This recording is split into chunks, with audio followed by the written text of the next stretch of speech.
Hello, I'm Erin and I'm 34 years old. I'm a mother to a 10-year-old girl, and recently I finally got to stand up for her against my evil mother-in-law, and my mother-in-law had to pay the ultimate price for it. My husband Dylan and I got married right after we graduated from college, but waited until we were financially stable enough to actually have a child. Now, Dylan also has an older brother, Damien, who got married around the same time as us.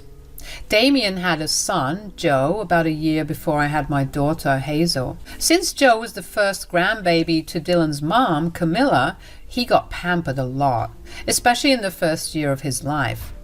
I saw the way that Camilla absolutely coddled and spoiled the ever-loving crap out of him, and I was actually kind of excited to have a child after that.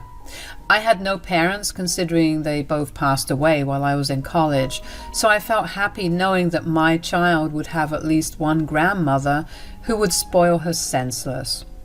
Except that never happened. Camilla treated Hazel very differently, and it started right at birth. When Joe was born, Camilla visited him every day in the hospital. With Hazel, she saw her the day she was born and then never visited again. She barely paid Hazel any attention at all, like there were no gifts. Heck, there was never even a question about her well-being. Meanwhile, Joe still received all of her love and affection. Dylan and I were very hurt about her behavior, but we just chalked it up to her playing favorites with the first grandchild. But then, as the years passed, things only got so much worse. Because of their close ages, Joe and Hazel would spend a lot of time together, especially when Camilla would offer to babysit both of them to give the parents some time off. Joe and Hazel would do the same activities and play the same games, yet Camilla would go on praising Joe while she ignored Hazel, or she would downplay whatever Hazel did because it was never as good as Joe's. It used to boil my blood whenever I'd see Hazel run to Camilla to show her something she made or learned, and Camilla would just brush her off. But if Joe simply walked into the room, Camilla would be waxing poetry about his greatness. Now, Dylan and I made sure to make Hazel feel loved and appreciated, of course. In fact, we even went above and beyond to make sure that she was happy.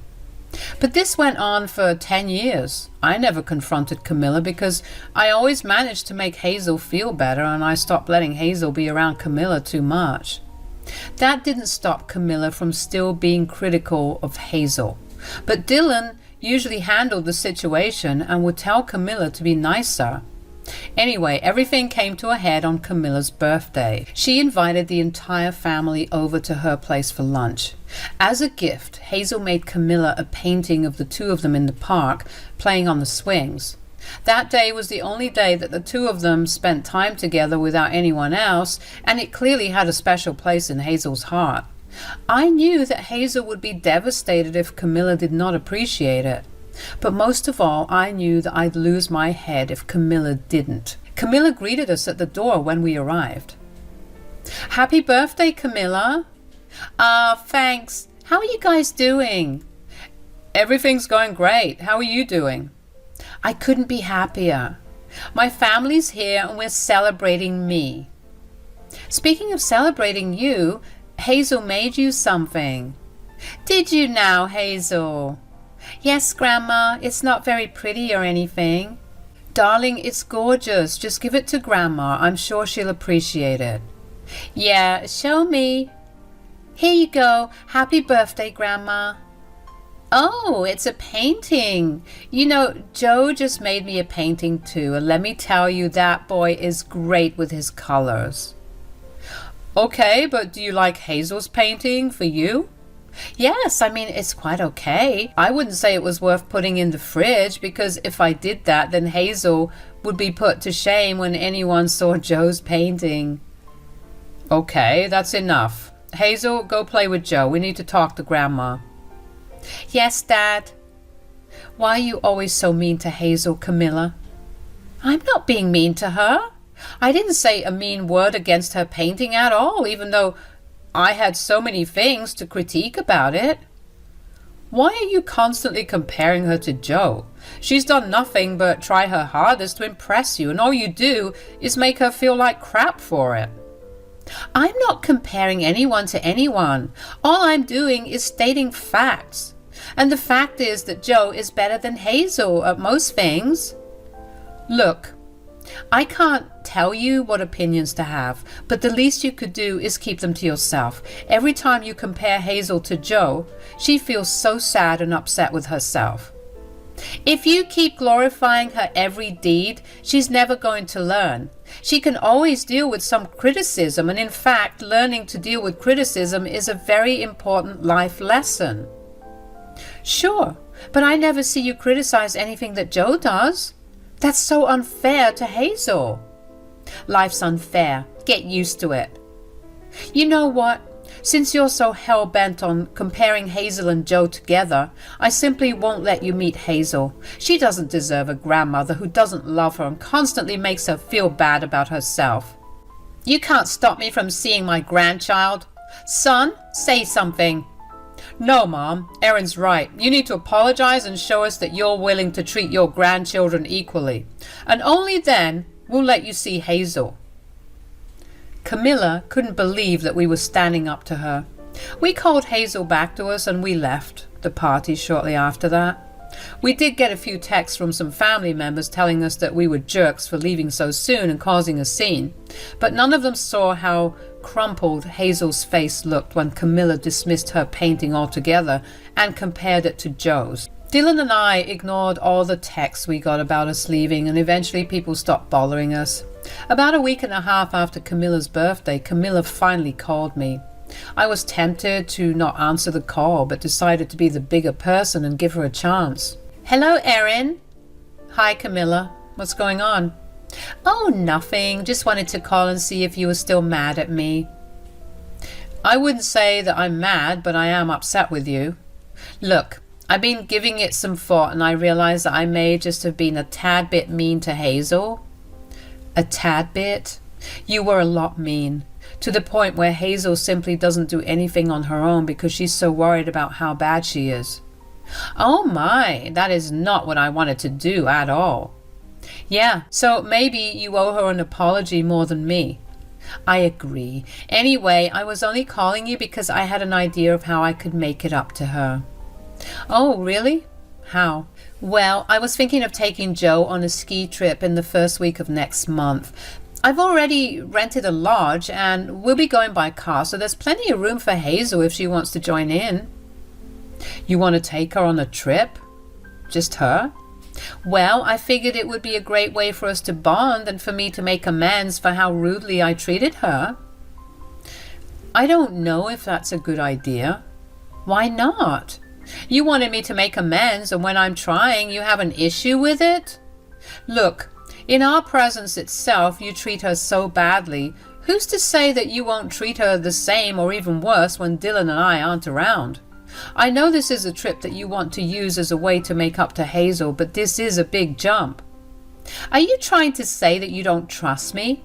I'm her grandmother. Why would I hurt her in any way? I'm not saying that I don't trust you. All I'm saying is that I'm worried that if you do or say something unintentionally mean, no one is going to be there to comfort Hazel. I promise you that I won't let anything happen to Hazel. I swear that I really want to use this trip as a way for me to make up to Hazel. I'll talk to Dylan about this and I'll get back to you by the end of the week if that's okay. Yes, of course. Take all the time you need. I was definitely leaning towards not letting Hazel go, but I knew that was not a decision I could make on my own. So that evening, Dylan and I discussed how we felt about letting Hazel go. On one hand, we knew what Camilla had been like for years, and the chances of her treating Hazel any differently was slim to none. But at the same time, this was the first time that Camilla made an effort to actually bond with Hazel. Dylan and I didn't want to take away Hazel's only chance to bond with Camilla. We knew that Hazel still loved her grandma, and we didn't want her to think that we weren't going to let her do certain things just because Camilla was involved. We also talked to Hazel and asked her how she would feel about going on a trip with Camilla and Joe, and Hazel was very excited about it, so it was decided that she would go. Camilla seemed very happy that we decided to let Hazel go with her. She promised us that she would take good care of Hazel, but something in my gut told me otherwise. So before Hazel left, I gave her an old phone of mine and told her to hide from Grandma at all costs. I told her to keep it on her at all times and to only use it when she absolutely needed to call either me or her dad. I prayed that she would not have to use the phone, but of course things did not go that way. Just a day after she left, I got a call from Hazel. I answered the phone hoping that Hazel just missed me, and that was the reason for her call. Mom? Hazel, sweetie, how's my baby doing? Are you having fun? Mom, I'm so scared. What? What's wrong, honey? Why are you crying? It's so cold. I want to come home. Okay, honey, where's Grandma? Are you lost? See if you could find a ranger and they can guide you back to your lodge. But I'm standing in front of the lodge. I'm so scared and cold and hungry, Mom. Please, please come get me. What? Okay, wait. Honey, I need you to calm down and tell me what happened. I don't know what happened. After all of us came back from skiing, Grandma got mad at me and stole all my warm clothes and locked me out of the lodge. I've been asking her to let me in for so long, but she isn't listening. What? Why would she do that? Hold on, sweetie. Your dad's going to get you some help. Why don't you tell me why Grandma was mad? Are you and Dad going to come and pick me up? Of course, sweetie, but it will take us a while to get there. In the meantime, we'll have someone else take you to a safe place and give you something warm to wear, and probably even hot chocolate. Okay, please make it fast. It's so cold. I know, sweetie. Now tell me why Grandma got mad. Well, Joe and I were both skiing for the first time, and Joe was struggling to keep his balance while I could do it really well. You could? Sweetie, that's amazing. I'm so proud of you. Thanks, Mom. But it really wasn't that hard. Hush. You don't have to be so humble about it either. Okay. But Joe started crying after seeing me do well, and after our instructor kept praising me. Grandma got mad at me after that, and she didn't talk to me until we got home, and then she just threw me out. What? I'm going to give that woman a piece of my mind. Do me a favor, sweetie, and do not tell your grandma that I'm coming there, okay? Yes, Mom. Sweetie, your dad's saying that there's a ranger approaching you right now. Can you see him? I see someone approaching me. Ask him what his name is and ask him what his favorite drink is. If he says anything else but Sam and hot chocolate, ignore him, okay? Yes, Mom.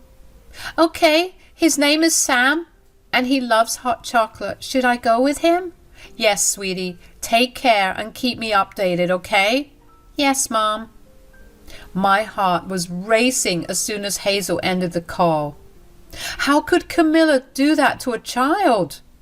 I was 100% sure that Camilla would not even care to look for Hazel because she'd be too wrapped up in taking care of Joe. Dylan and I grabbed our warm coats and jackets and made the 3-hour drive to where they were staying. The entire drive there, the only thing we were focused on was making sure that our little girl was safe. I was still waiting for a call from Camilla to at least tell me what happened, but I got nothing. Hazel kept texting me every 15 minutes to let me know that she was fine. Getting those messages eased Dylan's and my worries, but that only gave rise to another emotion, anger. We were furious at Camilla for putting our daughter's life at risk in that manner. If I hadn't sent Hazel with the phone, what were the odds that she'd be able to find a ranger herself? I was willing to bet that they were very slim. By the time Dylan and I reached it, it was starting to get dark.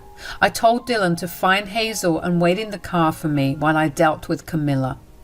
As I approached Camilla's lodge, I heard Camilla's loud laughter, and that only made my blood boil even more. I knocked on the door and waited for her to open it. Camilla looked very surprised to see me there. Erin, what are you doing here? Where's Hazel? Oh, she's just out and about somewhere. You mean you don't know where she is? You were supposed to be looking after her. I sent her here in your care. Look, nothing bad ever happens around her, and I'm sure she's safe. Is this your way of making things up with Hazel? You just leave her alone to wander in a place that's cold and unknown to her? Why don't I call a ranger, and I'm sure they'll know about where she is. Yeah, there's no need for that. We're here because Hazel is at one of the rangers' cabins. So she's safe, and you just came out here to yell at me? You didn't even seem bothered. Are you nuts? My child could have gotten hurt, and you wouldn't have known. Do you love Joe so much that you were willing to put Hazel's life in danger? What are you talking about? Hazel told me about what happened when you were skiing today. You're the one that pampered Joe so much that he can't stand it when he can't be perfect at something. You beat that value into Hazel but refused to do it with Joe. You clearly have a favorite, and while I have no problem with that, I do want to know why you were willing to let my daughter freeze out here in the cold because Joe threw a fit about not being able to ski as well as Hazel. That was not the case at all. Do not even try to lie to me. I spoke to your skiing instructor and he corroborated Hazel's story. Fine. If you must know, I hate that Hazel looks like the spitting image of you. Excuse me? I do not like you one bit, and I hate that my only granddaughter looks nothing like my son. Joe looks exactly like his dad, and that is why I treat him so well. So you treat my daughter like crap because of the way she looks, which is something she had no control over? She deserves it anyway. The way she was gloating today was unacceptable. I had to teach her a lesson. You know what? If I keep talking to you, I'm afraid that I'm going to get violent. I will deal with this in another way. I don't want you near my family ever again. Camilla didn't even bother following me as I went towards the car where Dylan and Hazel were, and the thought that Camilla didn't even take anything I said seriously made me angrier. After I made sure that Hazel was not harmed in any way, Dylan and I took her out for dinner and we talked to her to make sure that she wasn't traumatized in any way. Thankfully, the rangers that kept her company were really sweet and distracted her enough to not think about what Camilla had done to her. That night, after we put Hazel to bed, Dylan and I decided that we were going to speak to a lawyer and figure out if we could press charges against Camilla for what she did. Dylan and I spent the next week gathering information, and then we decided to file a case against Camilla for child neglect and ask for her grandparents' rights to be taken away. It didn't take long for Camilla to call me and yell at me for filing a case against her. What did you do? You filed a case against me? Hello, Camilla. I'm doing good. Thanks for asking. Quit the sarcasm and answer me right this second. I told you that I was going to deal with you another way. You filed a case against me for child neglect and you're asking for my grandparents' rights to be stripped away? I see nothing wrong with that. I didn't do anything wrong. You can't ruin my name and reputation like this. You endangered my daughter because of your childish mentality. You bullied her for years only because she looked like me. It's okay to hate me, but to bully a child? That's unacceptable. You're only going to be paying the price for what you did. I didn't think it was this bad. You could have talked to me about this instead of charging me with a crime. I did try to talk to you, Camilla, and when I finally thought that you listened to me, you went ahead and put my daughter's life at risk. I don't think that any more talking would have changed the way you behaved towards Hazel. Fine. Charge me with whatever you want. You can't prove a single thing. Kids make things up, so there's no way to prove whatever Hazel says. You know that the lodge you rented had many security cameras around it, right? Not to mention, we have the rangers to confirm our story and many witnesses. You're going to go down. I'm sorry.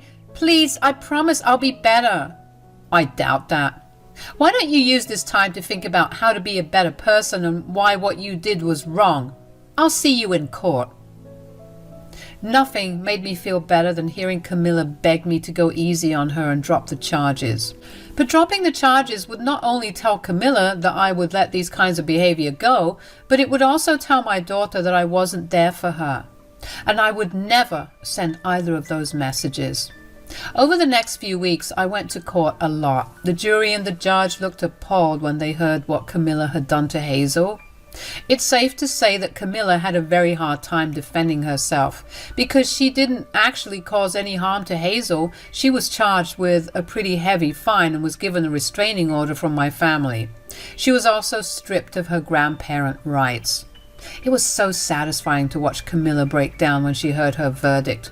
I don't know why she was sobbing so much when she had no issue making my daughter feel the brunt of her anger.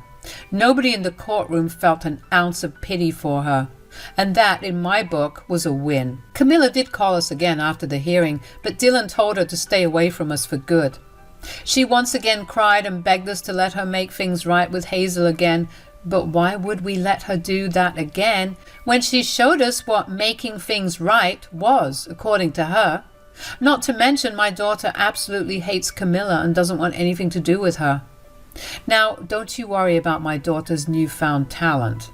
After everything with Camilla was wrapped up, Dylan and I took Hazel to another place where she could ski as much as she wanted, and boy did she do that. The three of us remained in the snow all day, and I had to practically drag Hazel back into our cabin after the sun began to set. I'm just glad that that one experience with Camilla did not ruin something this good for Hazel. Things are slowly starting to get better at home, though. Joe's dad, Damien, called us to apologize for what happened and has put Joe through therapy so he can nip whatever bad habit that Camilla has instilled in him. It's safe to say that everyone in Dylan's family has gone low to no contact with Camilla. I'm excited to see where life takes us from here on. One thing's for certain, I am never letting anyone ever make my daughter feel like she's lesser than anyone else.